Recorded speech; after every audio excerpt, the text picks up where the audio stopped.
Minister, you were in Statia yesterday, signed a very historical agreement. Can you tell us the contents of it and how long have you been working on it? Well, this dates back to what? 1998, in that period of time. And this goes back to the time when the former Netherlands Antilles was around. And as a matter of fact, many governments at that time tried to get the transfer of GB. Years later, GB was transferred from the Netherlands Antilles into a foundation. And as you know that St. Martin has over the years, the population of St. Martin has been subsidizing that of Saba and Statia.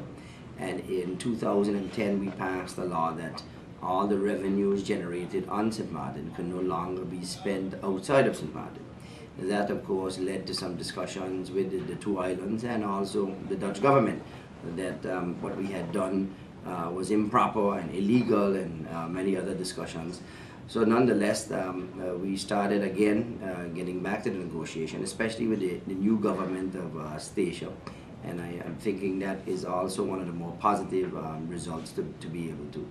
But one of the issues, of course, was that we wanted to make sure that the two companies of Saba and Statia are left in a very good financial position, unlike how the Dutch government left St. Martin.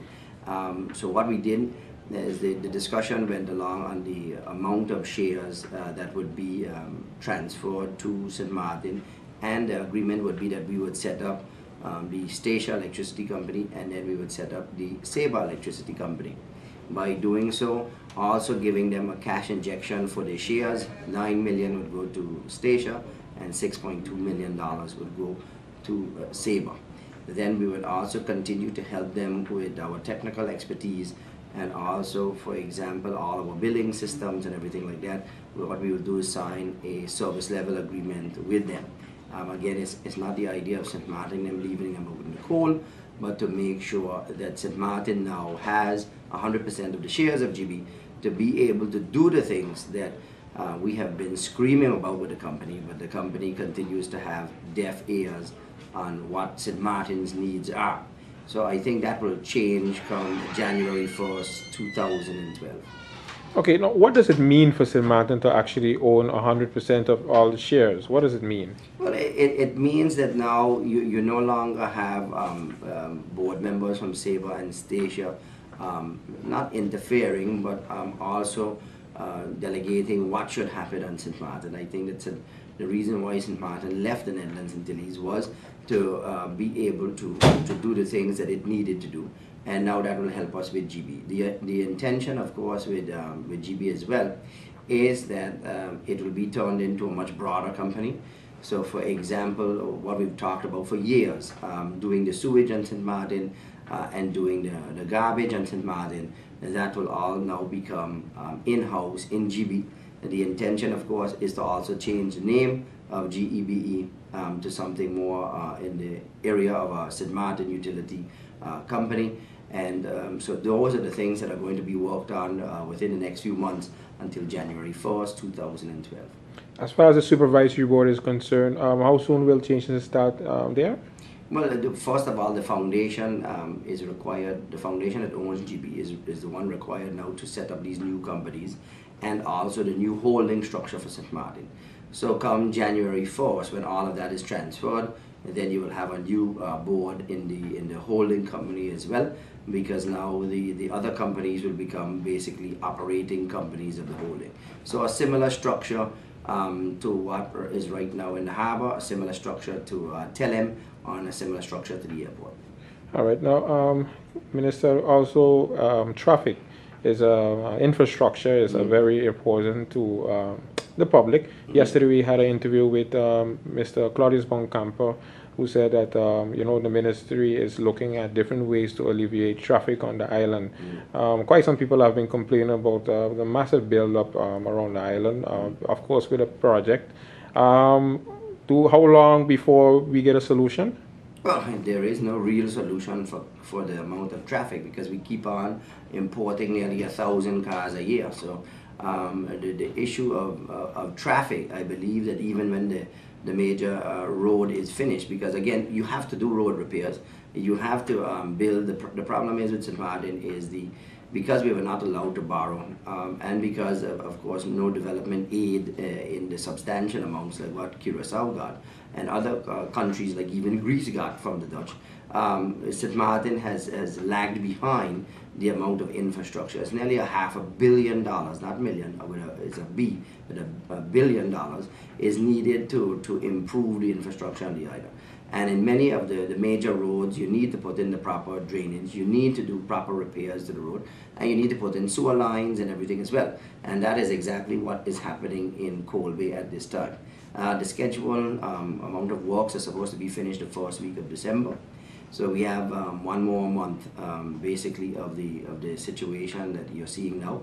But again, I believe that even come December, you're still going to see, even when the road is completely open, you will still see major traffic jams because of the amount of cars. We're still looking at other roads, but then of course financing comes to play, and how we're going to be able to pay for it. Do we have money on the budget still for road repairs? Well, the road repairs, this year we had a lot of rain, so the budget that is on road repairs is about $2.5 million. That was probably spent in the first half of the year because of the amount of rain.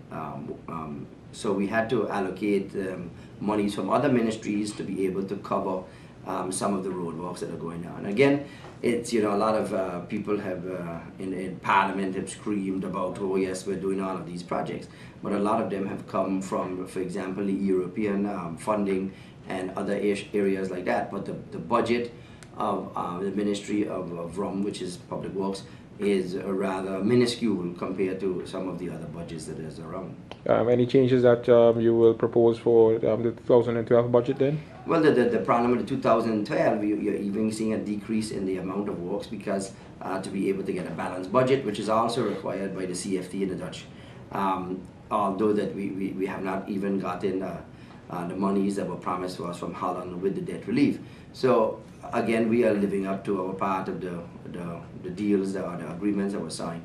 And that is why the GB deal is so important as well, because now the issues of sewage, the issues of garbage now can also be financed via the utility company, because now it's 100% owned by St. Martin.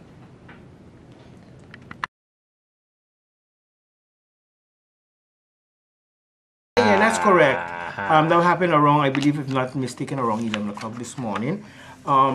Several patrols were directed to that area. Why? It's because we have received information that some young men, at least between 2 and 4 young men, have been in the bushes in that area stripping a car. And when the police arrived there, 2 of them managed to get away and run away, and 2 were arrested. There was a vehicle there on the scene.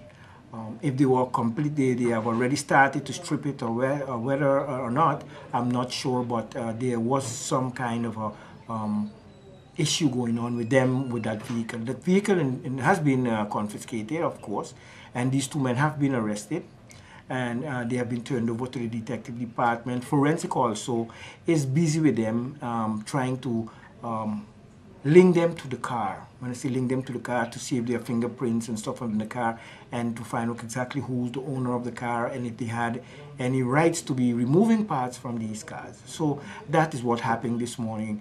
Why the sirens is because there was only 1 patrol that was on the scene, and the amount of persons, they believe, that were involved in this stripping of the car, they called for backup so that they would have enough personnel on the scene to back them up and carry out the assistance or that incident in the right way. And the area was searched? Yeah, most definitely. I don't know if they found anything with regards to that specific incident, but I know the area was searched. Okay.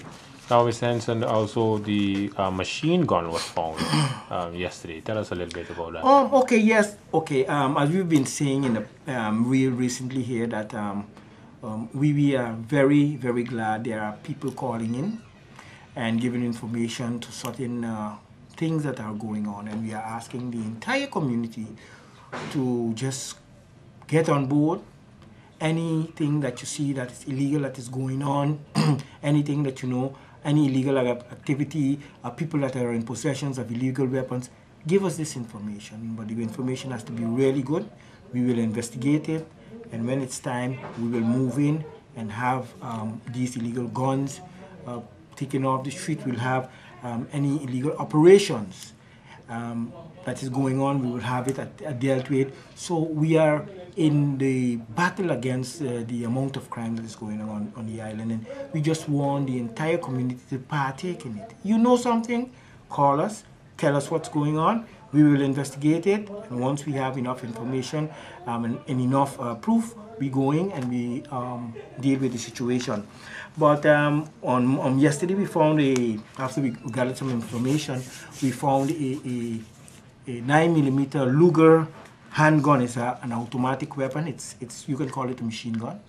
It is because when you pull the trigger on that weapon, once you don't let go of the trigger, it will continue firing until the whole clip is finished.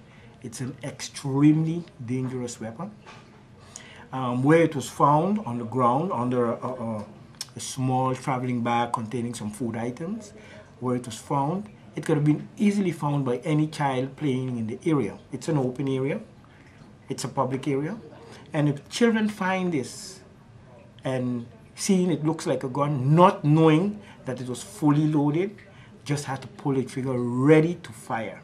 It had already had one of the bullets in the chamber, and all you had to do is pull it, and there would have been a disaster, whether the one that has it in its hand, whether a child having that weapon in his hand would have injured itself, or any other person, any other child in the close vicinity, even of a passing car. Once that child pulled that trigger and keeps his finger on that trigger, there could have been a disaster. So we are glad that we have, for people are calling and letting us know what they had seen. We immediately went on the scene, we found the weapon, we called in the forensic department, let them deal with the weapon in regard to finding any fingerprints or any DNA that could attach this weapon to any suspect that we may have. And saying that, we do have someone in custody that we believe have some link to this weapon. So tests will be done to link this weapon to see if we will have a link between the weapon and the person that we have in custody. So that's something that we are working on right now. We don't know how the investigation will turn out, but we hope that within short we have some information in regard to that. I must say, one very dangerous gun is off the streets, and there are many, many more to take off the streets. So we are looking forward to hearing and getting information from the public, as I said before, that so that we'll be able to carry out more raids, more controls, and so on. So in the coming days, the controls will be continuing. We will keep up the pressure. We would want to continue this as long as is necessary.